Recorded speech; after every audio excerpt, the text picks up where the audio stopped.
Purnam Tamaso Parastvat Tabeva Viditta Podimittumiti Naino Panta Videtaya. Here, you children of immortal bliss, even you that reside in higher sphere, I have known the infinite being, who is all effulgent and beyond all darkness and delusion. Knowing him alone can one be saved from death. There is no other way to immortality. Om Sahanaya Vatu Sahanau Bhunaktu Sahabhijam Karabhavoi Tejasvina Bodhitamastu Viddhishavoi. Om Shanti Shanti Shanti. May the Divine Self protect the preceptor and the student of truth. May the Lord nourish our souls with the nectar of eternal truth. May the Supreme Being grant us spiritual strength. May our studies be fruitful in realizing the Eternal One. May love and harmony dwell amongst us. May peace reside there in all and flow over the whole universe. And may there always exist in all peace and real peace alone. Om, peace, peace to us in all living beings.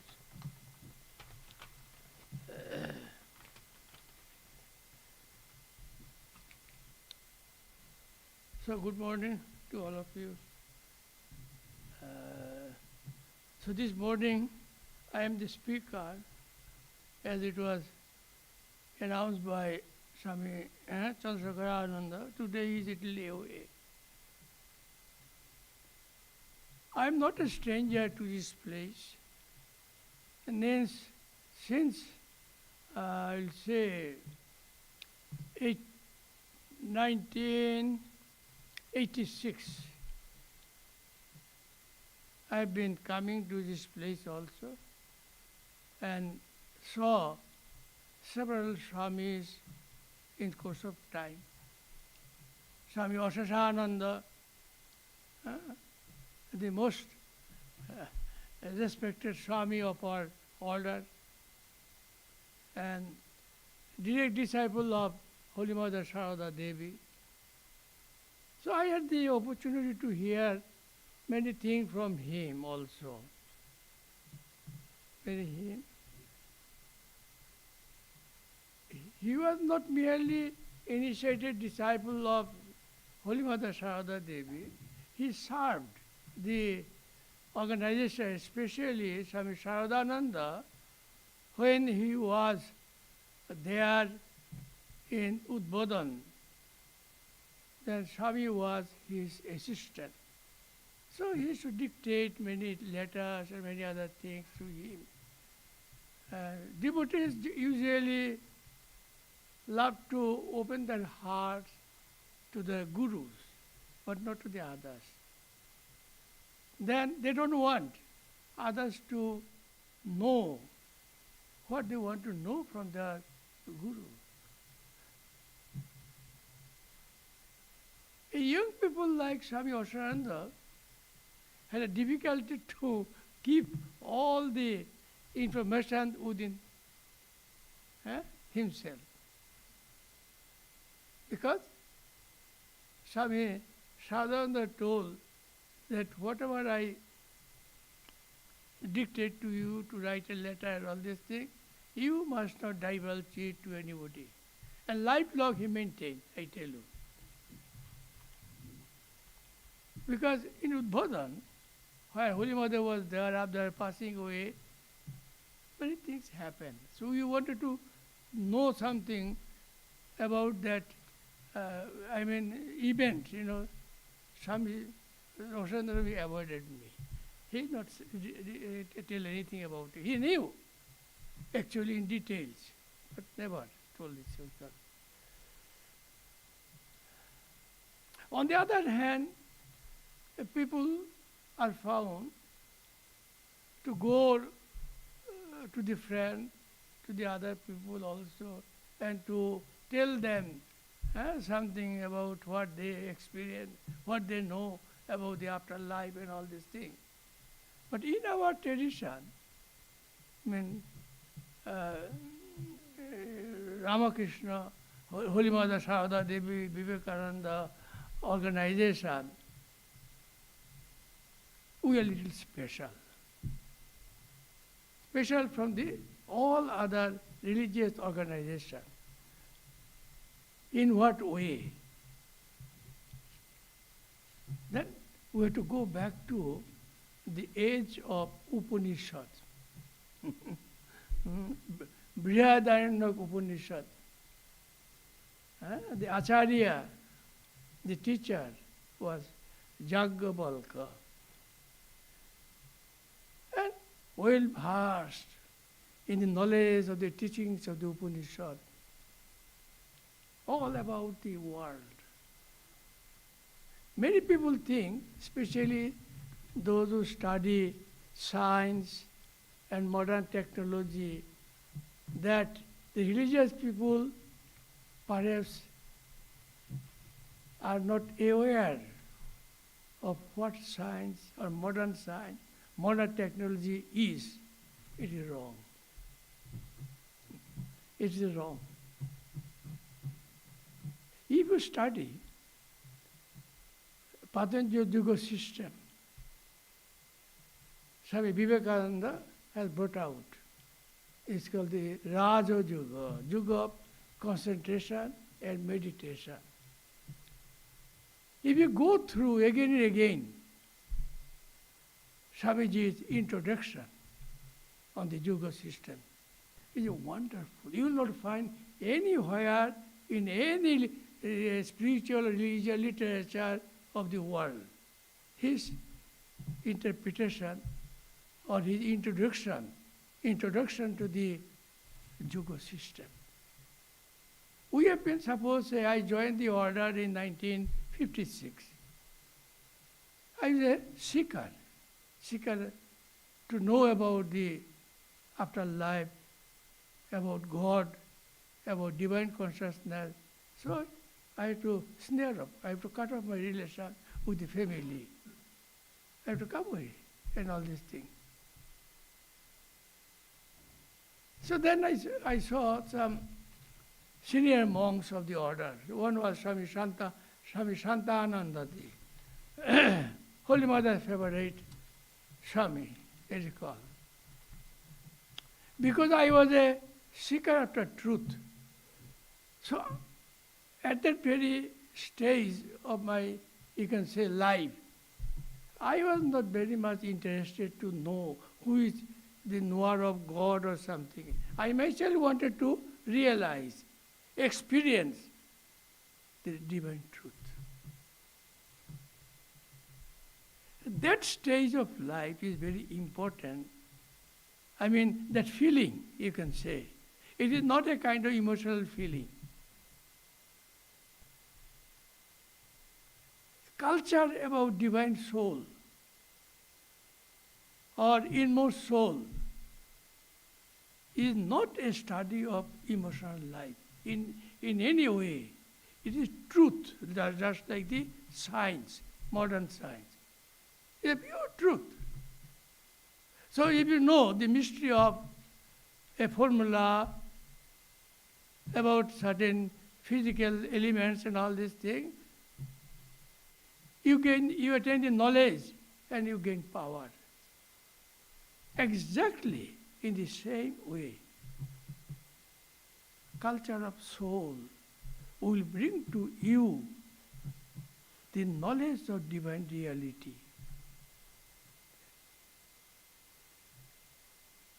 It is a study of life, according to our tradition. It is not mere that, I take interest for a certain time in this particular, say, a branch of knowledge. And no. It is a being and becoming. That's what Swami Vivekananda told. Being and becoming. Now, the first prayer I gave the translation that the Swamiji uttered, that I have known the infinite being who is all effulgent and beyond all darkness and delusion. Knowing him alone can one be saved from death. Death means, from the mystery of life. There is no other way to immortality. Very clear-cut information about divine reality, about our true nature. I've been living in Berkeley area for the last 25 plus another 4 years. And all around about, you can say, 35 years. Berkeley Center Vedanta Society is not a big one. It was the branch center of San Francisco under the care of Swami Ashokananda from 1939 till he passed away 1968. In 1970, the center was no more a branch center of San Francisco Vedanta Society. It became independent, but very small center. Located in the premises of Berkeley University area, Swami Ashokananda felt that he would do something to preach the knowledge of Vedanta to all American people through the teachers of the Berkeley University. That was his original idea. Later on he found that that university is meant for other purpose, research, Nobel laureate. That is what people want. The moment we see in a newspaper, one Nobel laureate known to us and all these things, we feel uplifted and all these things. Of course, in the field of knowledge, it should be. It should be. Why not? We must encourage, support. But that is not the end of our, you can say that, what is called the journey of life. So he says, I have known the truth. So Swami Vivekananda on 13th September 1893, standing before a gathering of the most learned souls of USA, of the West, you can say, announced that I am Vivekananda, you see, standing before you. I am a Hindu monk. But when a Hindu monk, when he think of himself, in what way he will think? He will not think I am a Hindu, I am a physical body, or I have a mind, or I possess so much property and all these things. I run this business and all these things. Nothing. I know one thing. Vivekananda says that I am the universal soul, free soul. Here it is said, I have known the truth. It is not self-effulgent. So you find a living illustration of the statement of the teachings of the Upanishad. In this way, we have to study the Vedanta, not in a scholarly way. Scholarly way is needed. We call it critical study. Critical study is limited by our intellectual limitation. So it cannot go beyond that. There's a difficulty it is. The difficulty. So because you say, I mean, I'm the universal soul. For me, no birth, no death nothing. I exist only. I exist only. There is none in this universe. There's a story in the Devi Bhagavatam. You know, the Holy Swami Aparananda was a disciple of Holy Mother. He would believe in Shakti. Swami Aparananda. Shakti is. So there's a story that there was a young prince and living with his mother, but they had to run away for the sake of their life from their own palace. This is, you know, the story of all the royal families and all these things. But after all, he was the prince, son of a king, belonging to a royal family. So that is called the instinctive, or you can say the sanskara. Sanskara was working within him. So though one great sage gave them shelter, you come and stay here, because he knew the king, the husband of the of his mother, and he knew everything what actually happened. So for the sake of their life, they went to the hermitage of the sage Bharadwaj. You stay here and you take care of your boy. So gradually, he's becoming all these things. And soon he became a follower of truth in the aspect of Divine Mother Durga. It came automatically as you are growing and all, alone, you know. And he was brought up along with all the children of the rishis and all these things. Their mentality, their way of living are different. But he learned everything from them. But at the same time, he was aware that he belonged to another, is called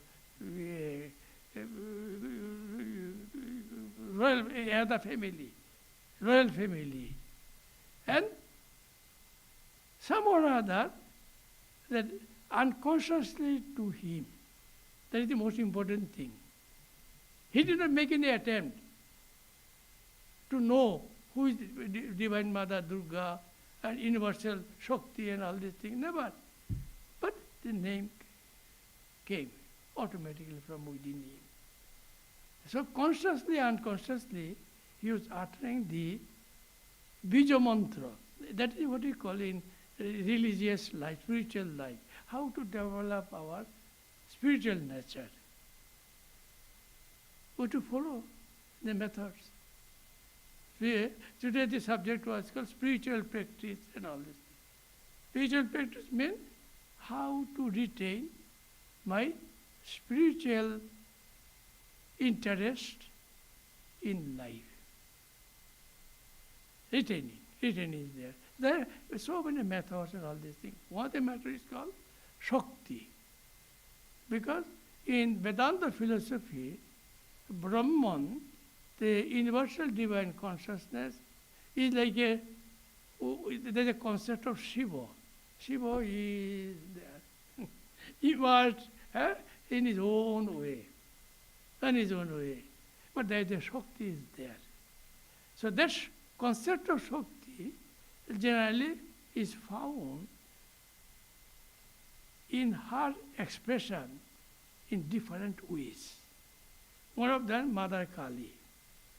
Now, to any Westerner people coming from West, they could appreciate Divine One. Sister Nivedita became interested when she learned that her Guru, Vivekananda, through the grace of his Guru, Sri Ramakrishna,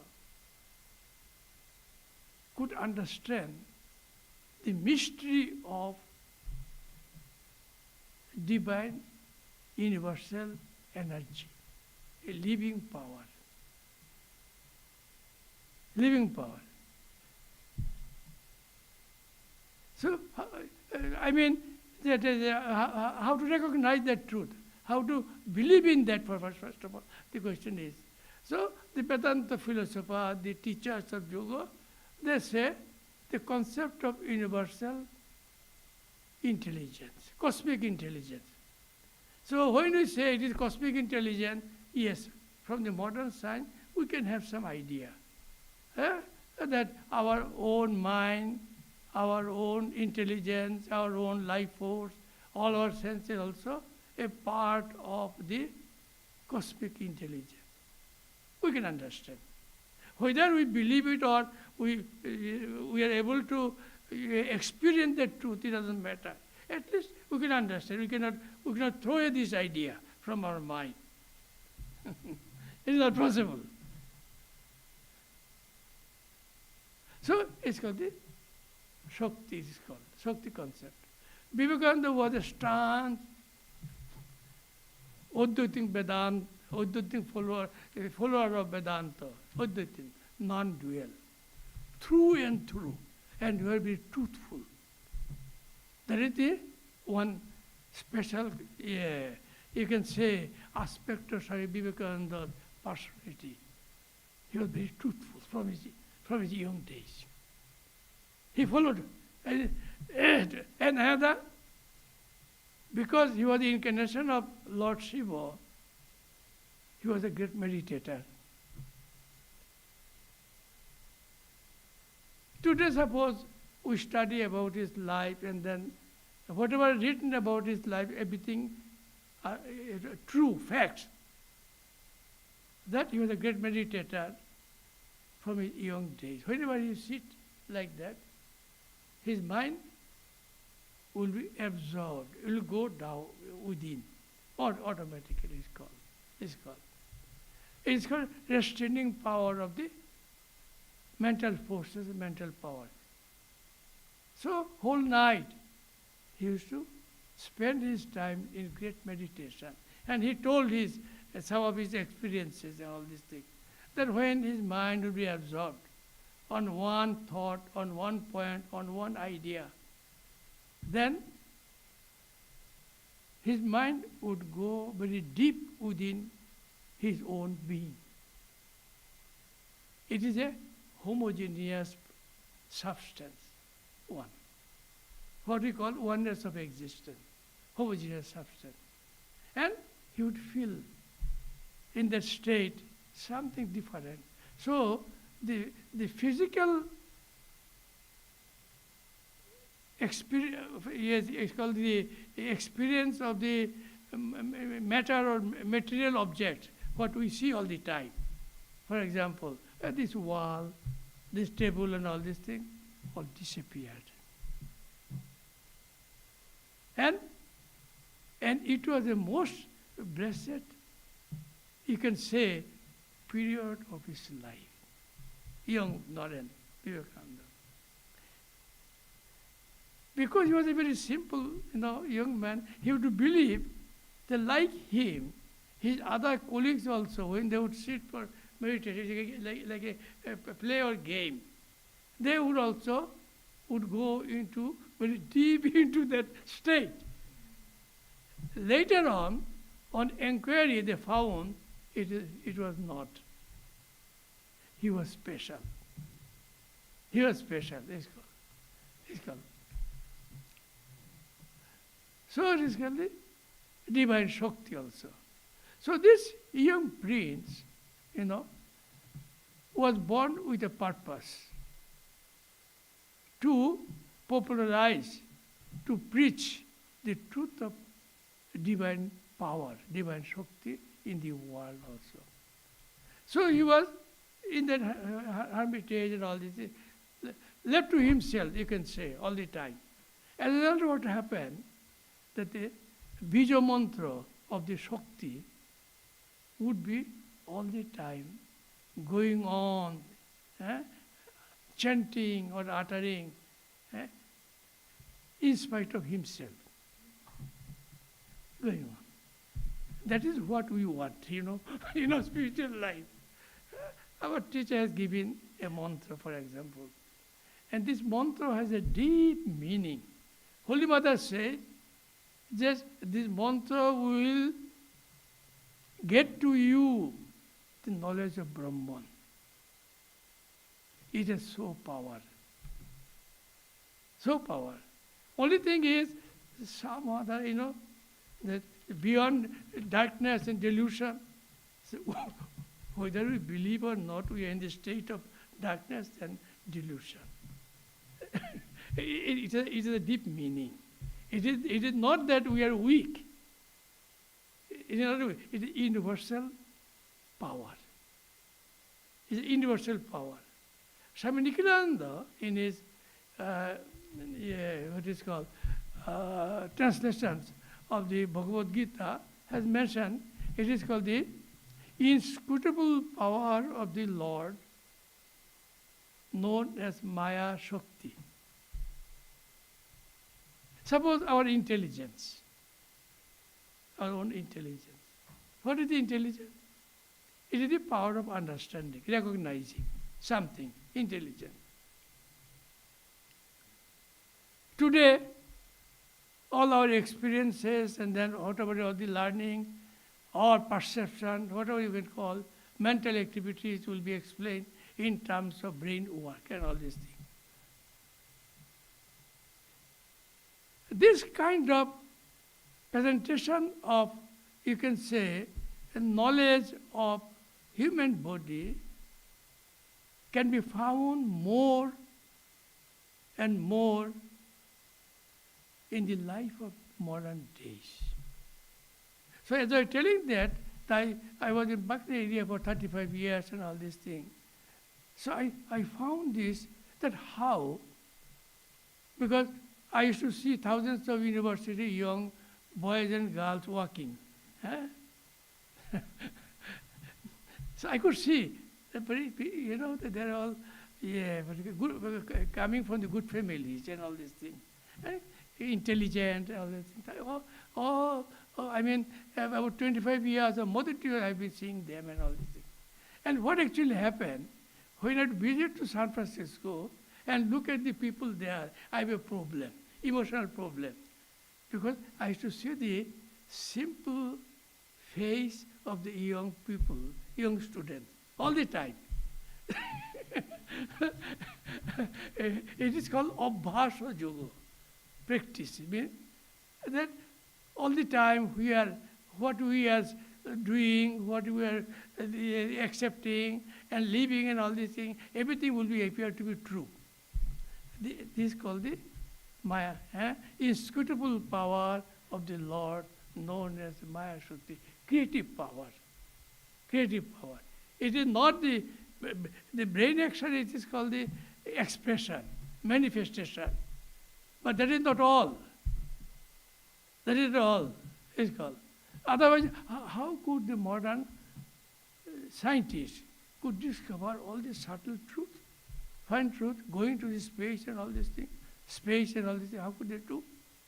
It is not simply what is called the brain and knowledge limited by your brain action. No, it is not. It's something different. It's the personality.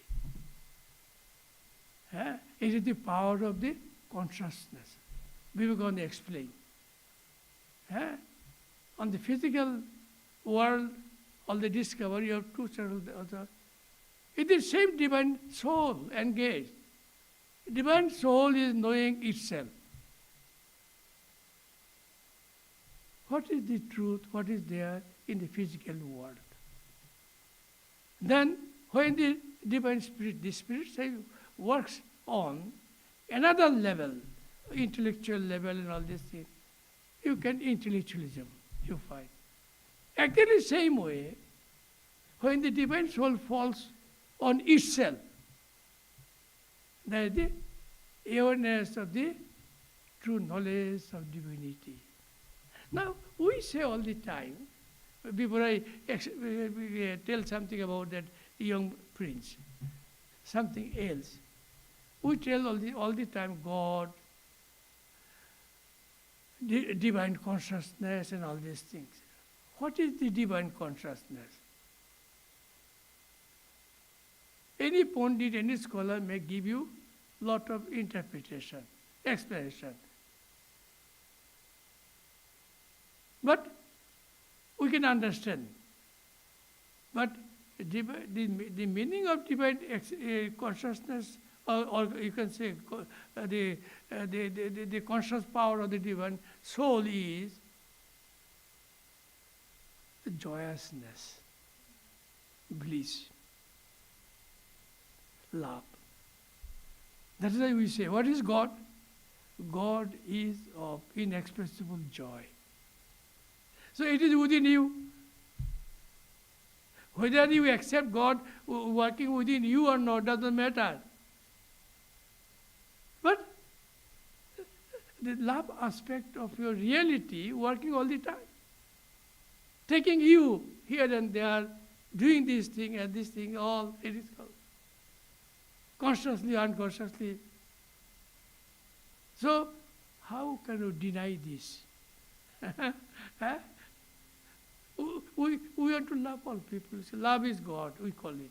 Holy Mother used to say that the expression of love, what is called the aspect of the reality, comes in the form of compassion,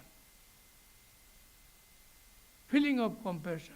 So Holy Mother says, if a person is bereft of feeling of compassion, then I do not consider that person as a human being. That is feeling. Yeah, feeling for the other, feeling for my own people, feeling for the wife, feeling for the father, mother, husband, friends, and all these things. It is going on. This is universal power.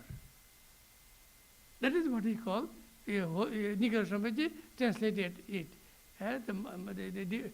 Because in the teachings of the Bhagavad Gita it is mentioned there. That it is my own Maya Shakti, the power of Maya, it is working everywhere. So all people are in the state of, you can say, delusion, in the state of darkness and all that. Whether they believe or not, it doesn't matter. Truth is truth. That is what we learn from the teaching of Sri Ramakrishna in the Gospel. In the Gospel, the M was a great scholar, a good learned person of Calcutta University in those days.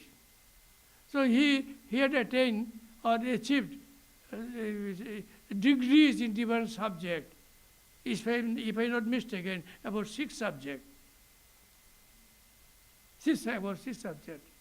So with his knowledge, with his what is called knowledge of the different subject which he learned for the university, he went to argue with Sri Ramakrishna. If there is a God, God is kind, God is love and all these things, why there should be other things? Terrible, terrible things are going on in the world and all these things. Why do people suffer unnecessarily? Have they done anything wrong in their life?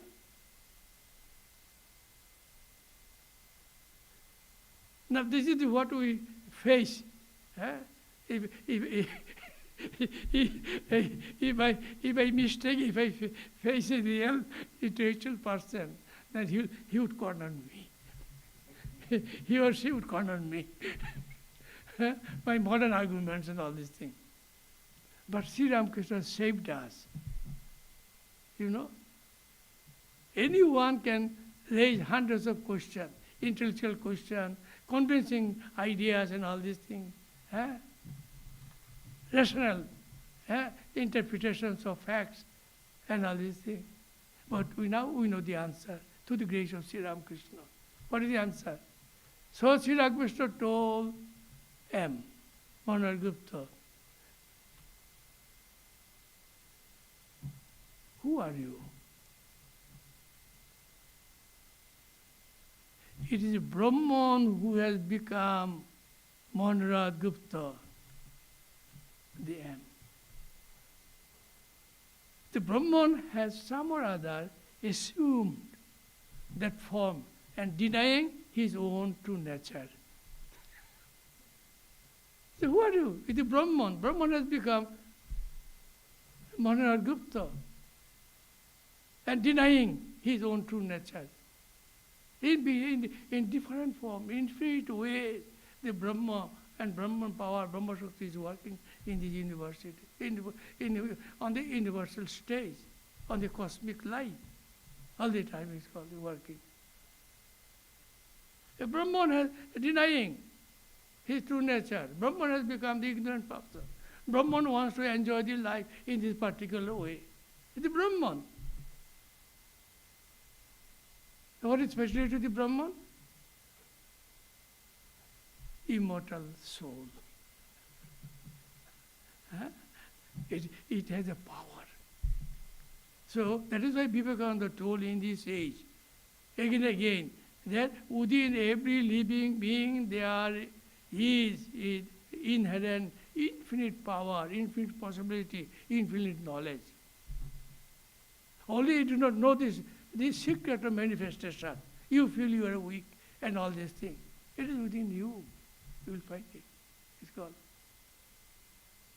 So, then Manohar Gupta, he was a principal of 3 institutions in Calcutta area in those days.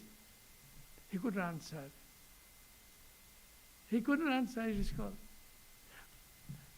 But it is based upon some fact and truth. It is called on the level of universal life, cosmic life, it is called. Vivekananda says that you have to accept the truth of the cosmic intelligence, cosmic principles. Today you have to accept, because science has proved it. So you cannot deny the science, it's called. So then, what is our way of practicing spiritual life? Think of God as of love, as inexpressible joy. And that joy and expression, it is there. We are a spark of the divine fire. So we can think in this way. So mantra shakti that I'm telling you, that Holy Mother says, is called the knowledge of Brahman. So the mantra, though it's a few words, Bija mantra is called, but the mantras are not the outcome of some human intellectuals. They exist on the cosmic life, on the cosmic soul. So if we follow the procedure, chanting, making the habit and all these things called, then you will find that how your inner life, which is now very impossible to enter, so difficult and all this, Even also, we say God, God, God, where is the God? Unless and until Vivekananda says, you have the experience of God consciousness, that there is no proof of the existence of God.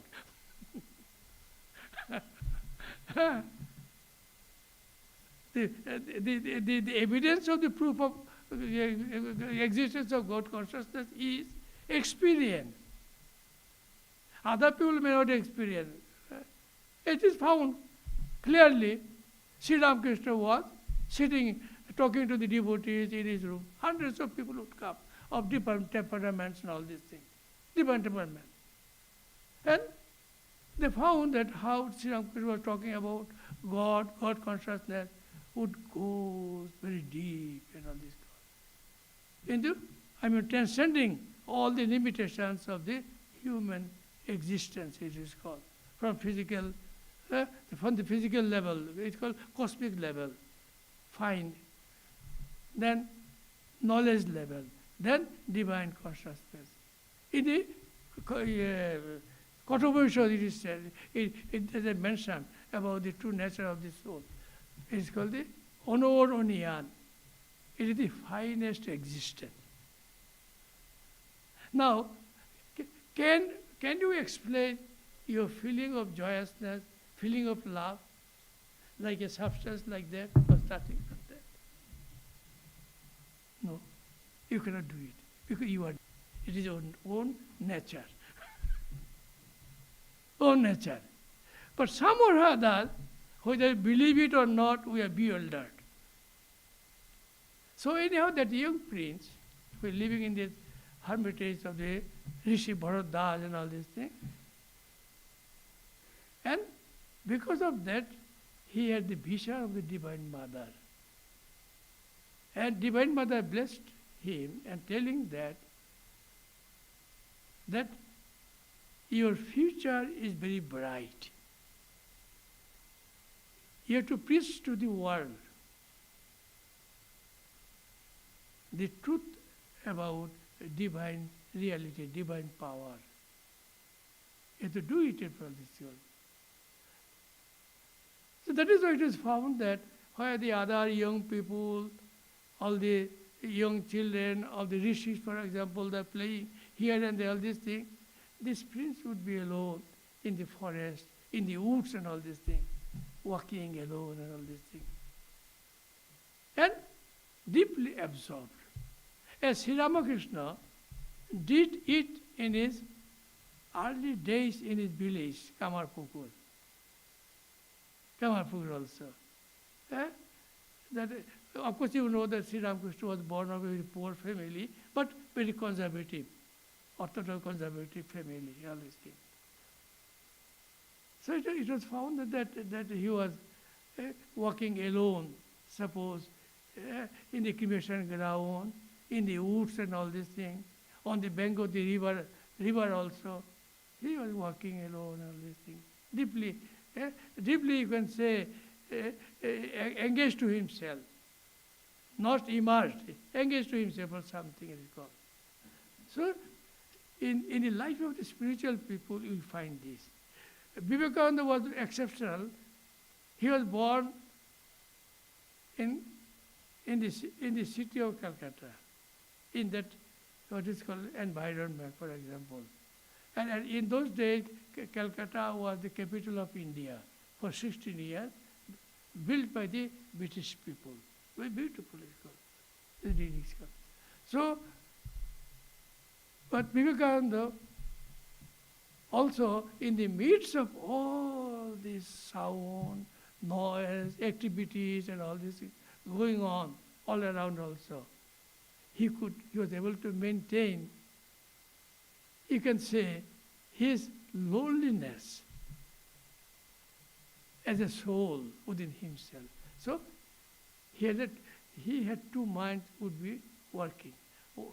With one part of the mind, he would be working, talking to his friend, cutting jokes to them and all these things. But the other part is called indrawn. It's called indrawn. There it is a different, it's called. He was enjoying perhaps what is called the presence of the different aspects of the divine consciousness, perhaps it is called.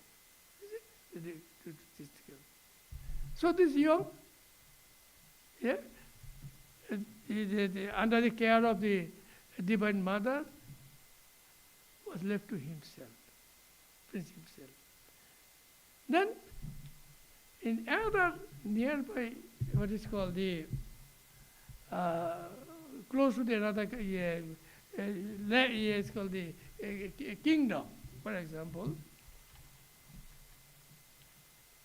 the young princess was there. She was a great devotee also of the Divine Mother and this thing. She heard from some sources that the son of so and so king who was killed by the another enemy king is living alone in the hermitage of the Bharatdas. She heard it. And from other sources she heard that this prince had some peculiar characteristics. he would not go here and there mixing with the other people, like the other, young priests would do and all these things, the party, friends, this and that, all this, nothing. Alone, it's called. But very strong, fearless.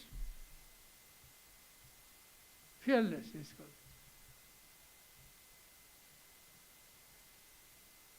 So, that young prince developed a kind of affection and love, you can say, for this young prince.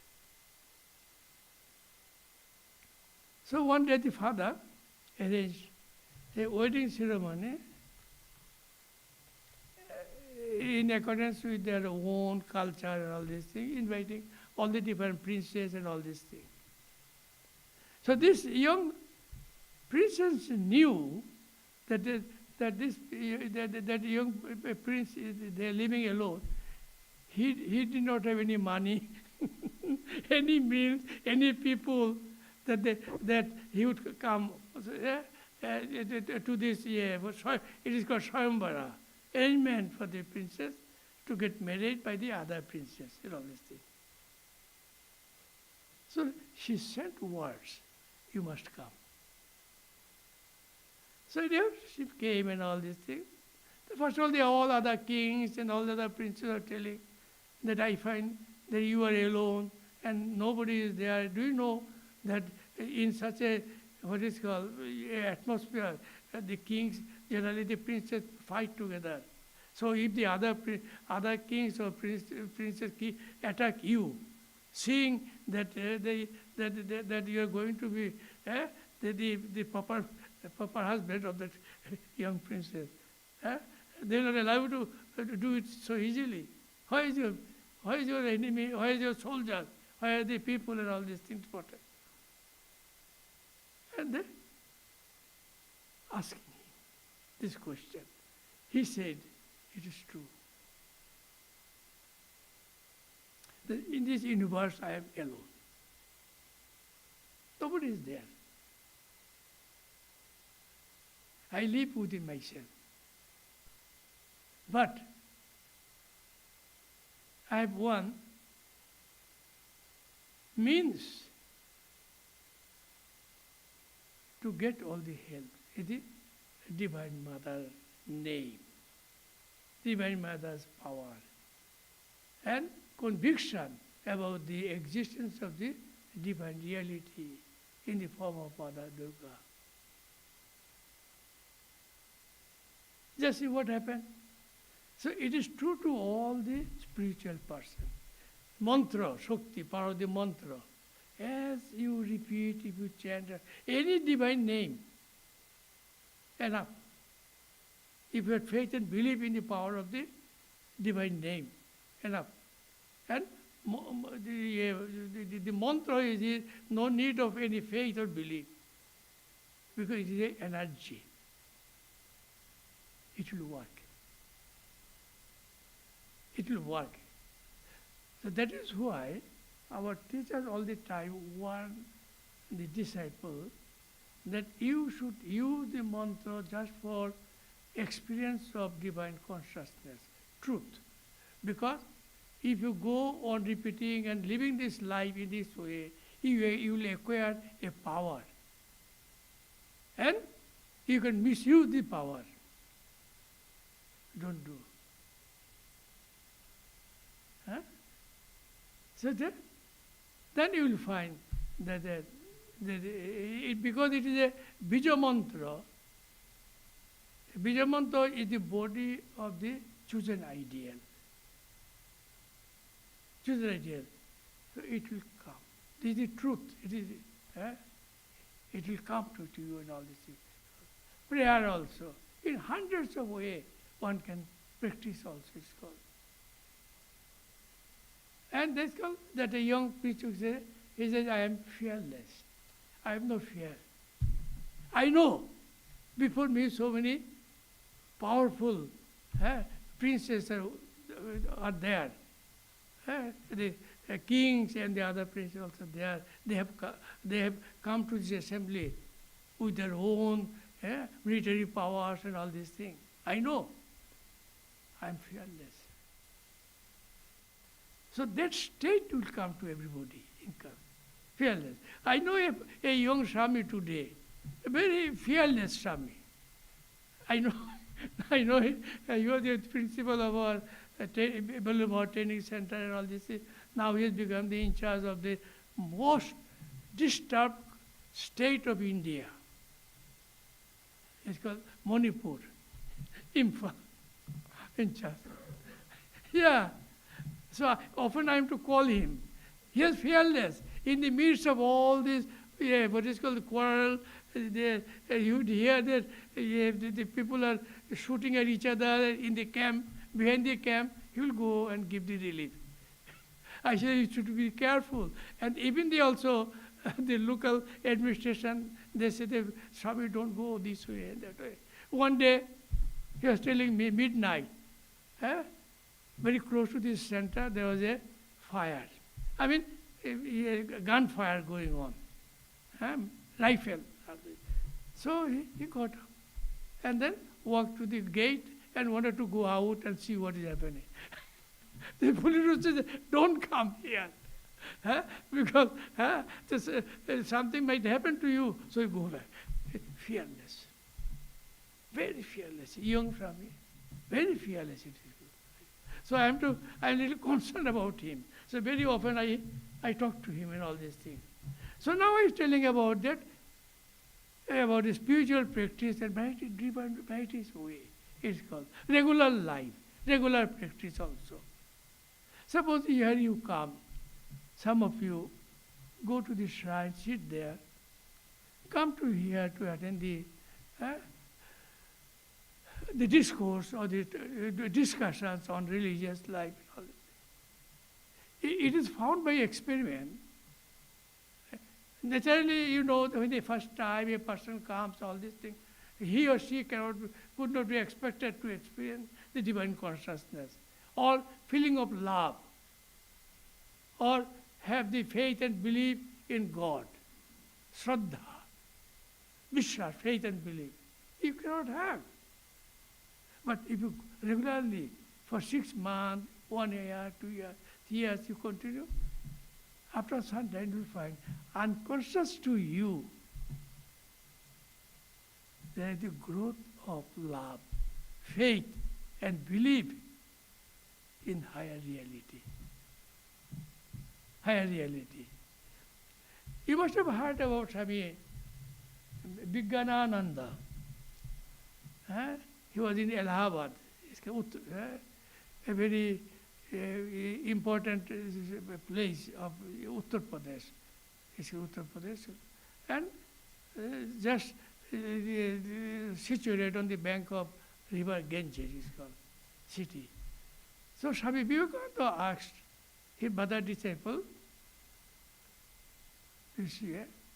Vijnananda Swami, you go to Allahabad and live there and preach religion. So in the early days, it was very difficult. So he lifelong, he lived. He was a word of Brahman, you know. So he was born to just to do the work of the incarnation of God of today. Sri Ramakrishna, Holy Mother, Valsada Devi and all these things. He knew it. So he lived there for many, many years. And today, there is the very good, nice center, prayer hall, and all these things there, very prayer hall. I used to go and visit also. Then one day, one Swami in charge told me that what is going on, you know, among the people of Allahabad about this center. Many people saw him in those days. Many, and they're still, some are still alive, I think. They used to call him Baba, father. Father means is not the actual biological father, but spiritual father, teacher. Teacher, is called the teacher, or the guru, they call it father. Is called. They used to call him Baba, is called father. So he was telling me that, do you know what is happening here? No. You'll see that people are coming to the shrine every now and then, one or two all the time, and sitting there. Other times they will not come to attend the prayer or something. Why? They are convinced about the power of Baba. Swami began. He had left, he gave us physical body long back. But he still, they say, his power is there. So they have many problems inside. So they come here and tell Baba that I have this problem and all these things. You just solve the problem and all these things. They say they get the answer. Now, I am a rational person, I'm a philosopher. You must remember. I am a philosopher. But, that's very difficult to, I mean that feel it is called. I had another experience in our Barclay Center. In the evening, there is called Vesper service. I had to go to San Jose area monthly once or twice in the evening. And we have a university man, a devotee, he would come and then perform the evening service. So what I told him, I think 2 or 3 days ahead, that I'll be away, so on this particular Sunday evening, he'll come. He forgot. And he told me, he's a scientist. He has been working with a very renowned professor for the last so many years. Scientist, reasonable person.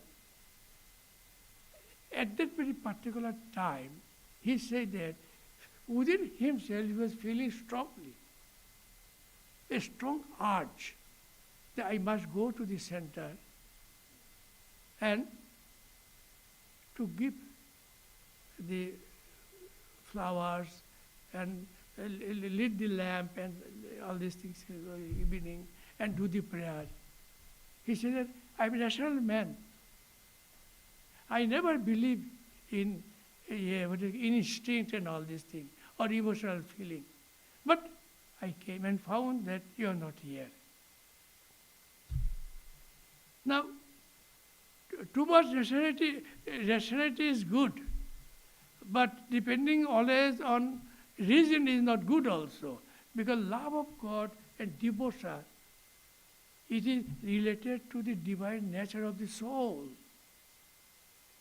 Say love, joyousness, bliss, experience of bliss. It is the what is called the nature of the divine consciousness is called.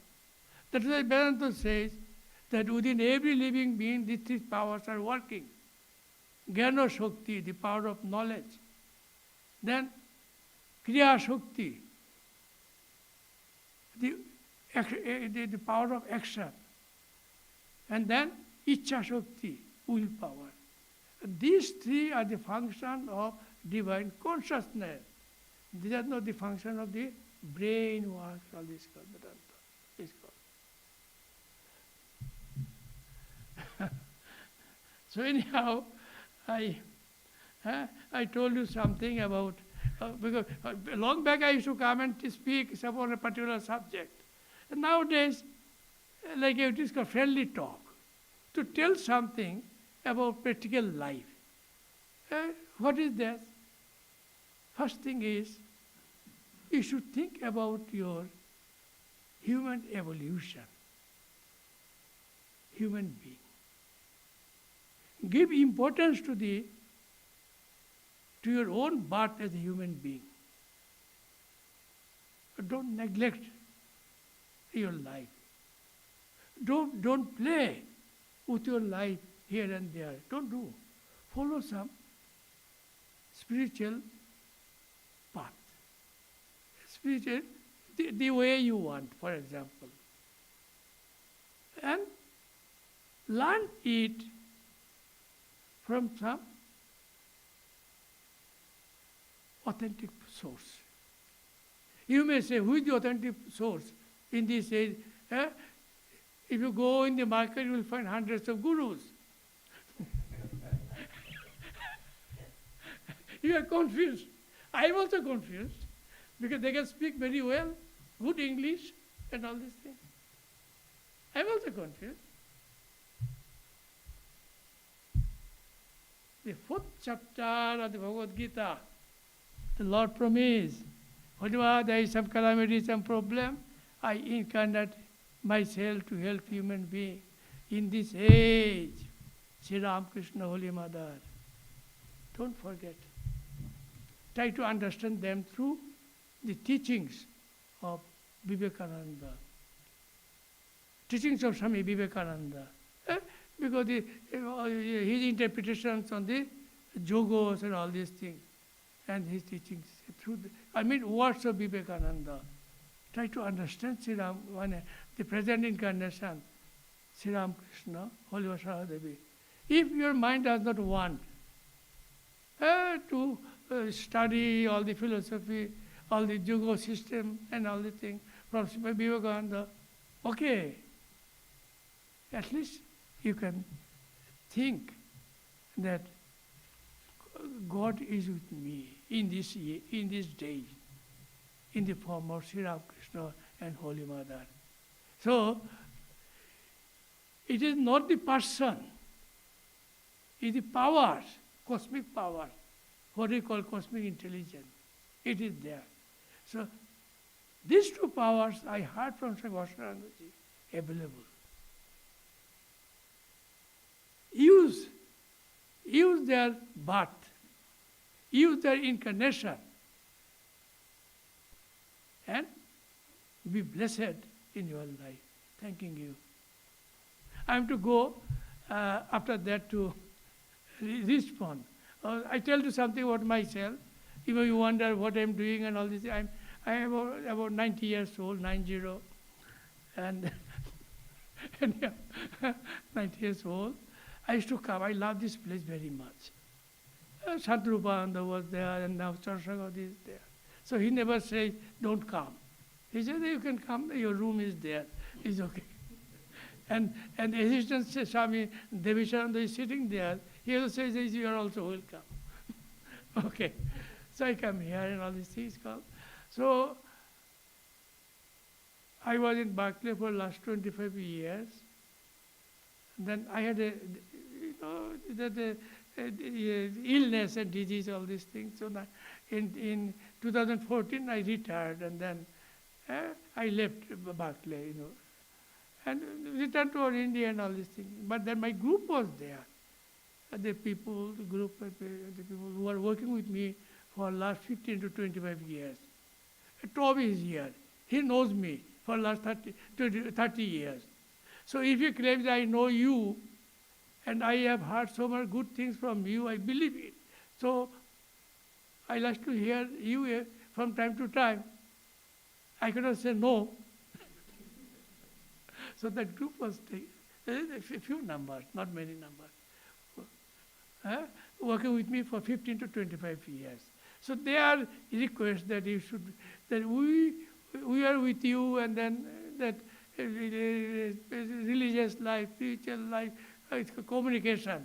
We communicate to each other about that teaching and the ideals, high ideals, all this. So you must be nearby.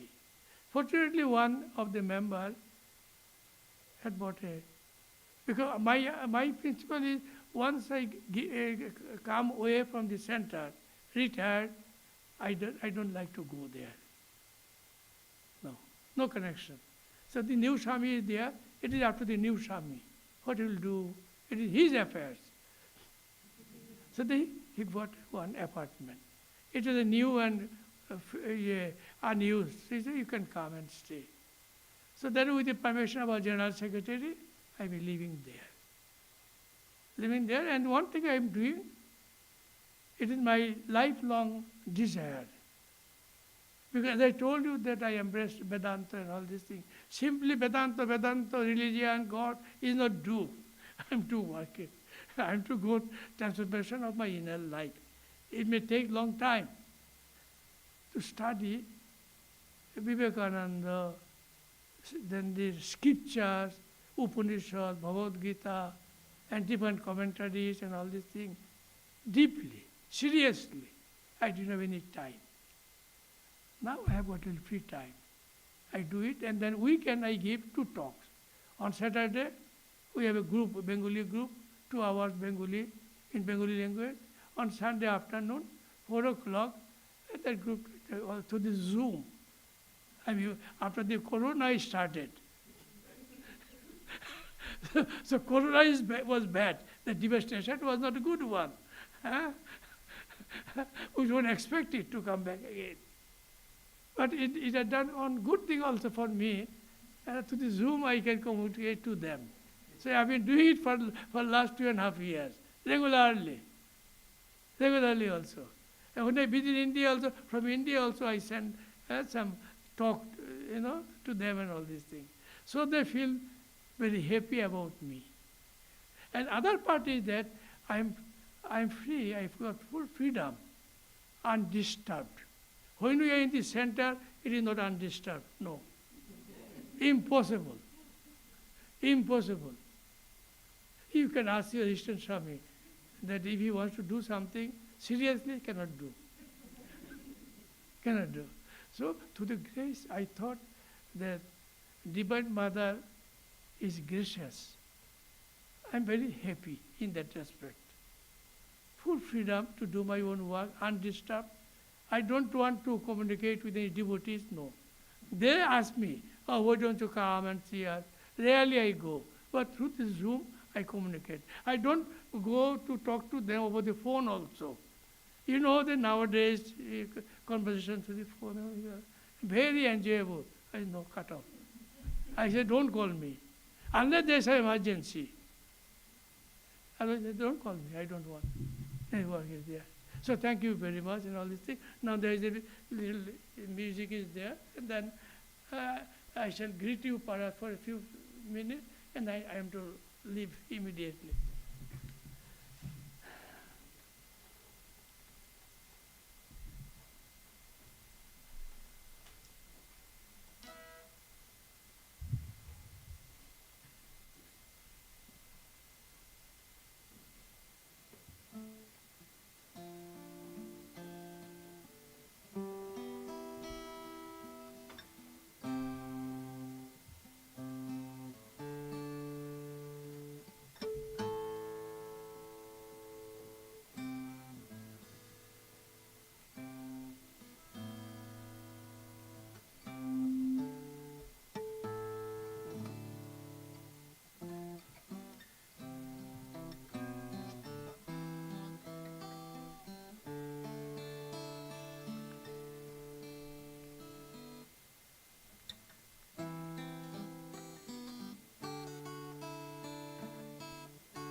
Is love, and love is God.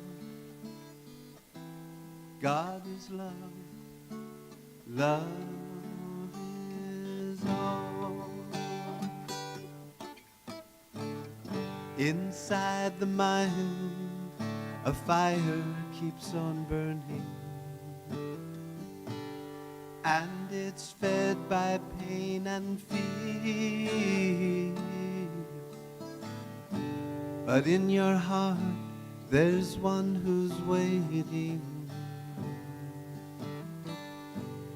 for a chance to make your vision clear.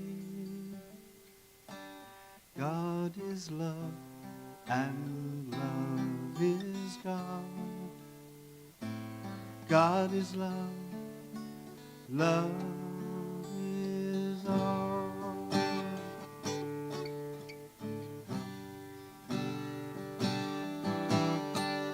When loneliness surrounds you on all sides, and your tears begin to fall, find the strength that's hidden deep within you. Let your beloved hear the day desperate call. God is love, and love is God. God is love, love is all. God is love, and love is God. God is love, love is all.